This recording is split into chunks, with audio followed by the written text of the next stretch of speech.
Hello students, welcome back to our channel. Today we are going to our next topic, lesson 7. Title is verb, and verb is very important in English grammar. Okay, so listen carefully.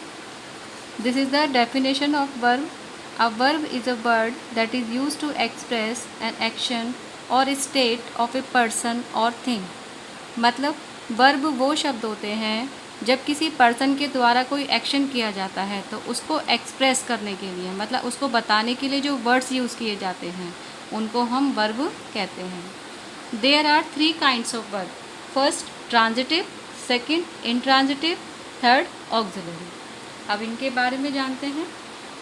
Definition of transitive, a verb that takes an object is called a transitive verb. मतलब जब verb object की verb को object चाहिए होता है तो वो transitive verb कहलाती है। ट्रांजिटिव वर्ब को हम एक्शन वर्ब या मेन वर्ब भी कह सकते हैं। First example, farmers grow wheat. Farmers यहाँ पे क्या कर रहा है? ग्रोइंग कर रहा है, मतलब खेती कर रहा है। और वो क्या किसकी खेती कर रहा है? व्हीट की। तो wheat is a object, grow is a action verb और फार्मर्स इज़ अ सब्जेक्ट। तो यहाँ पर हमेशा वर्ब को एक ऑब्जेक्ट की नीड रहती है, तो यहाँ पर ग्रो आपका ट्रांजिटिव वर्ब हुआ। सेकंड है सोहा सेंग अ सॉन्ग। सोहा क्या कर रही है? सिंगिंग कर रही है। अब वो क्या सिंगिंग कर रही है? गाना, एक गाना सेंग कर रही है। तो सॉन्ग क्या है आपका? ऑब्जेक्ट, और सेंग है आपका वर्ब। तो Seng is a transitive verb और सॉन्ग इज़ अ ऑब्जेक्ट। तो आप समझ गए होंगे कि जहाँ पर वर्ब को ऑब्जेक्ट की नीड होती है वो वर्ब ट्रांजिटिव वर्ब कहलाती है। Okay, like this are second verb, a verb that does not take an object is called an intransitive verb। intransitive verb transitive verb के अपोजिट होती है। ट्रांजिटिव वर्ब में तो हमको ऑब्जेक्ट की नीड होती है, लेकिन इंट्रांजिटिव वर्ब में हमको ऑब्जेक्ट की नीड नहीं होती। Like birds fly. तो फ्लाई के बाद कोई भी ऑब्जेक्ट नहीं है, जैसे स्काई वगैरह हो सकता था, लेकिन इस सेंटेंस में कोई भी ऑब्जेक्ट नहीं है। फ्लाई पर आकर यहाँ पर फुल स्टॉप हो रहा है, यानी कि हमारा सेंटेंस यहाँ पर आकर फिनिश हो गया है। तो इसलिए फ्लाई यहाँ पर इंट्रांजिटिव वर्ब है। लॉइंस रोअर, रोअर के बाद कोई ऑब्जेक्ट नहीं है, इसलिए रोअर भी आपका इंट्रांजिटिव वर्ब हुआ। The sun rose, rose is a intransitive verb because there is no object। Last, the train stopped. Stopped के बाद कोई भी ऑब्जेक्ट नहीं है, तो स्टॉप्ड आपका इंट्रांजिटिव वर्ब हुआ। तो आई होप आप समझ गए होंगे कि ट्रांजिटिव और इंट्रांजिटिव में क्या डिफरेंस होता है। ट्रांजिटिव मैं एक बार फिर से रिपीट कर देती हूँ। ट्रांजिटिव वर्ब वो वर्ब होती हैं जहाँ पर वर्ब को एक ऑब्जेक्ट की नीड होती है, और इंट्रांजिटिव वर्ब में वर्ब को यानी एक्शन वर्ब को ऑब्जेक्ट की कोई नीड नहीं होती। This is the basic difference between transitive और intransitive verb. Okay, and the last third verb is auxiliary verb. This is the definition of auxiliary verb.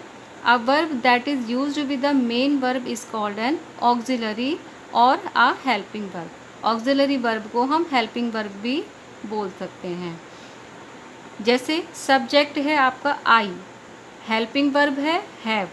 I have finished my verb. यहाँ पर दो verb आपको दो दिखाई देंगे, main verb और helping verb. Helping verb होती हैं आपकी is, am, are, was verb, बहुत सारी हेल्पिंग वर्ब होती हैं। मेन वर्ब होता है, मेन वर्ब को मैंने अभी बताया था, आप इसको एक्शन वर्ब भी कह सकते हैं, मतलब जो काम किया जा रहा है उसे मेन वर्ब या एक्शन वर्ब भी हम बोल सकते हैं। और कॉम्प्लीमेंट क्या हो रहा है? इसको कॉम्प्लीमेंट कहते हैं, मतलब वर्ब को जो वर्ड्स कॉम्प्लीमेंट देते हैं वो कॉम्प्लीमेंट कहलाते हैं। तो I have finished my work, मैं अपना वर्क कंप्लीट कर चुका, ख़त्म कर चुका हूँ। राहुल विल कम टुमारो, यहाँ पर हेल्पिंग वर्ब भी आएगी। ऑक्सिलरी वर्ब का मतलब होता है हेल्पिंग वर्ब, तो हेल्पिंग वर्ब या ऑक्सिलरी वर्ब आपका एक ही चीज़ है, ये आपको ध्यान रखना है। तो आपको तीनों वर्ब समझ आ गई होंगी। अब एक्सरसाइज पर आते हैं। Match the subject the verb and the object to make sentence. यहाँ पर आपको सब्जेक्ट दिया है, वर्ब दिया है और ऑब्जेक्ट दिया है। तो अब यहाँ पर तीनों चीज़ें हैं, तो कौन सी वर्ब यूज़ होगी यहाँ पे? यस, यहाँ पर यूज़ होगी ट्रांजिटिव वर्ब। अब पहला है बॉयज़, बॉयज़ को हमने मैच किया आर फ्लाइंग और काइट्स। यहाँ पर बॉयज़ ने वर्ब किया, एक्शन किया, और एक्शन को यहाँ पर ऑब्जेक्ट से हमने जोड़ दिया, तो ये आपका आपकी हो गई ये transitive verb.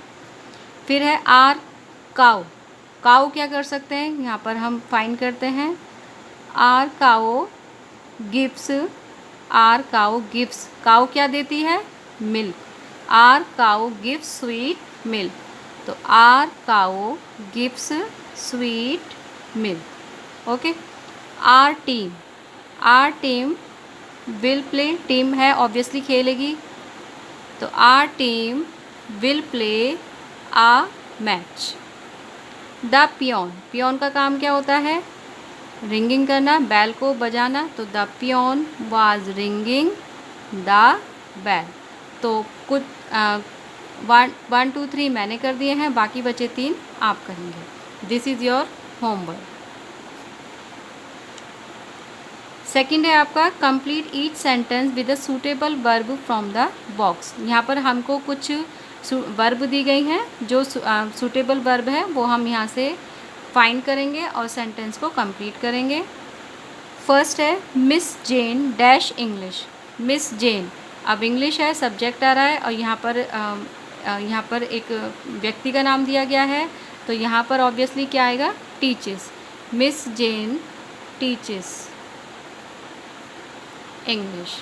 My friend dash a book, my friend bought a book. The sun rises in the east.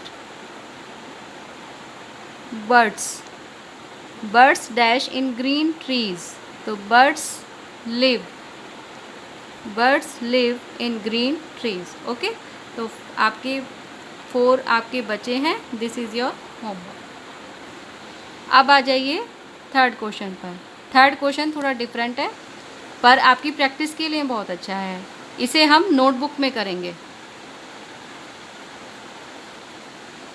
What can these animals do or not do? यहाँ पर आपको ये 10 एनिमल्स दिए गए हैं, इसमें आपको इनके साथ 2 क्वेश्चन बनाने की, क्या तो ये कर सकते हैं और क्या ये नहीं कर सकते हैं। तो right questions and their answers, पहले हम क्वेश्चन लिखेंगे, उसके बाद उनका आंसर लिखेंगे। आंसर के लिए हम इन वर्ड्स की हेल्प ले सकते हैं। जैसे इन्होंने एग्जाम्पल दिया है कैट का, फर्स्ट एनिमल है कैट, तो what can cats do, cats क्या कर सकती हैं, तो कैट्स कैन क्लाइंब ट्रीज़, हमने यहाँ से हेल्प ले ली, कैट्स कैन क्लाइंब ट्रीज़, तो ये तो बिल्लियाँ ट्रीज़ पर चढ़ सकती हैं। अब ये कह रहा है कि नॉट डू वाला भी करिए, तो सेकंड क्वेश्चन बनाएंगे what can't cats do, cats क्या नहीं कर सकती, कैट्स कांट फ्लाई, मैंने यहाँ पे फ्लाई वर्ड से हेल्प ले ली कि कैट्स फ्लाई नहीं कर सकती। ऐसे ही अब सेकंड है हमारा फ़िश, तो हमारा क्वेश्चन क्या बनेगा, what can fish do, I repeat, what can fish do, fish क्या कर सकती हैं, fish can swim in the water, fish can swim in the water। Okay, next question लेंगे, what can't fish do, I repeat, what can't fish do, fish क्या नहीं कर सकती, fish can't fly, fish उड़ नहीं सकती।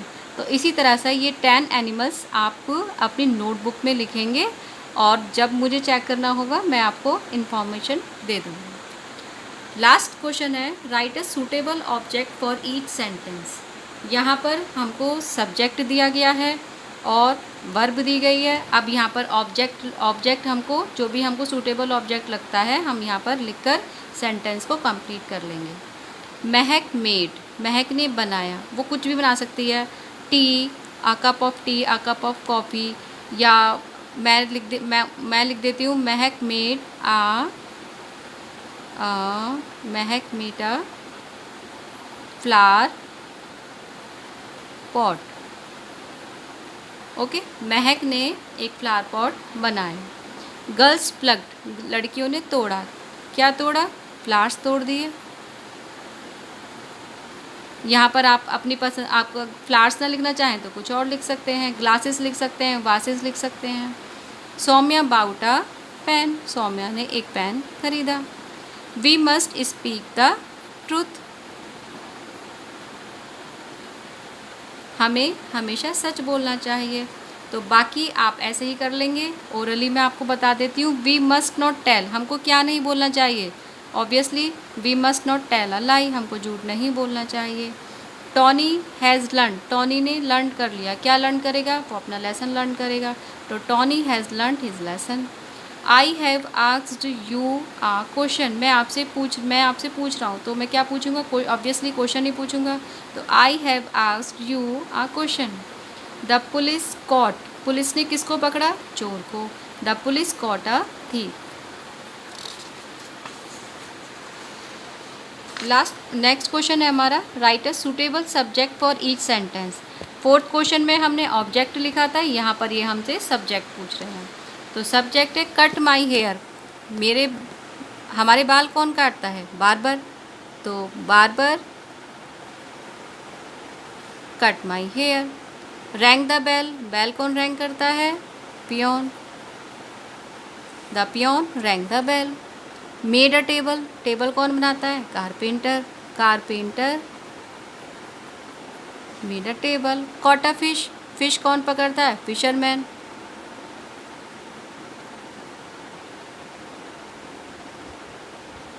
Fisherman caught a fish. इसी तरह से आप बाकी होमवर्क में कर लेंगे, क्लास में फिर हम ग्रुप में इसको डिस्कस करेंगे।